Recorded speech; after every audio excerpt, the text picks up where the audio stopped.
He is the hottest Olympian that I know. Ladies and gentlemen, please put your hands together for Matthew Mitcham. Yeah. Hello, everybody. Thank you for having me. Not that you had much choice in the matter. I'm Matthew Mitcham, and are we having a great fair day? Yes. Pretty hot, isn't it? Now, Matthew, tell us about your involvement with Sydney Mardi Gras this year.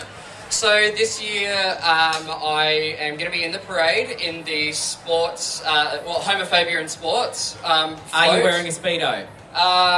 It hadn't been discussed yet, but it's always an option. Please cheer if you'd like Matthew Mitcham to wear a Speedo in the Mardi Gras. There we go, that's official, it's been decided. It's been decided.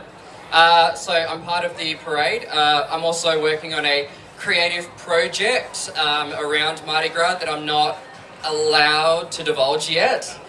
And I've also got this little cabaret show that I've been touring the country with. It's called Twists and Turns, and it's finally back in Sydney at the Seymour Centre this Thursday, Friday and Saturday. So if you want to come along, it's seymourcentre.com. And the show is called Twists and Turns. I saw you've got a little ukulele out the back there. Are you going to serenade us with a bit of a song later, maybe? Well, yeah, I did bring my little instrument with me, and I don't know if there's time in between all of the fantastic acts that we've got on this afternoon. Then yeah, sure, I'll sing a song for you guys. There was a joke there about little instrument, but I'm a lady and I'm not going to make it. It's wooden too. Oh, there we go. Now, I believe we do have some other guests who we'd like to welcome to the stage, but first of all, I would like you to give a big round of applause to Felicity Frockaccino.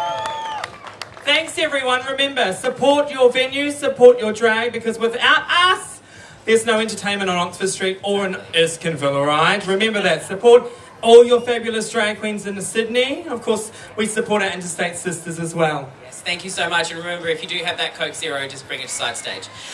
So, first and foremost, I was summer clearance, and then I had a phone call one time from Penetration when I was helping out at Bingo with Bitsy McIntosh about, say, somewhere between 2 months and 17 years ago. And she said, we don't like the name summer clearance, doesn't suit you, it's too cheap, which obviously I've managed to prove it wrong over the years.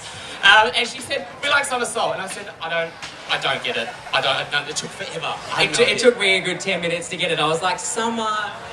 Oh, you literally could see the light globe go bing up my head. I'm a sucker for the puns. That's like right. Penetration, anerection, Tora Hyman. I just love them. Anerection's really quite heaven. I had not heard that. Do you want to have that? Oh no.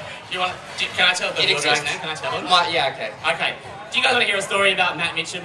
Yes! Does it involve Speedos? Yes! Is that just me? No Speedos this time, but yeah, go on. No, in fact, there were less than Speedos this time.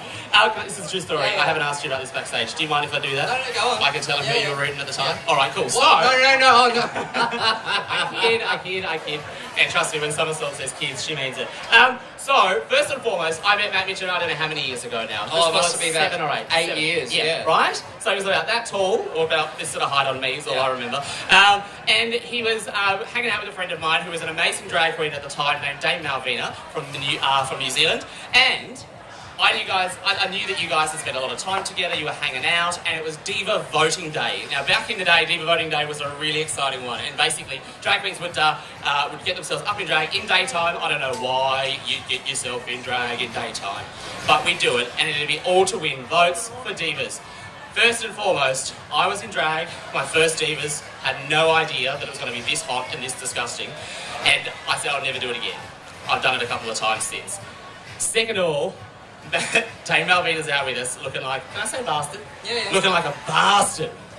Third of all, Matt was sleeping in. I didn't think he'd even be there. I thought he's not going to see us looking like this, hanging outside the Columbian at 2 in the afternoon. Sure enough, all we see is this, right? In one of those House of Priscilla Chelsea dresses, but with the Australian flag on it, clobbering up the road like this, with a wig on, some vaguely waxed out eyebrows, and just like with a wig that was sort of more on the front of his face than the back of his head, and just going, "G'day, my name's Matt, first time in drag, shaved Mercedes." He was dead serious, do you remember that? Yeah, and what was my name? He didn't have one at the time, and with the Australian dress on, I called him Matilda. He's come a long way, hasn't he? Yeah. Yeah, now look at him.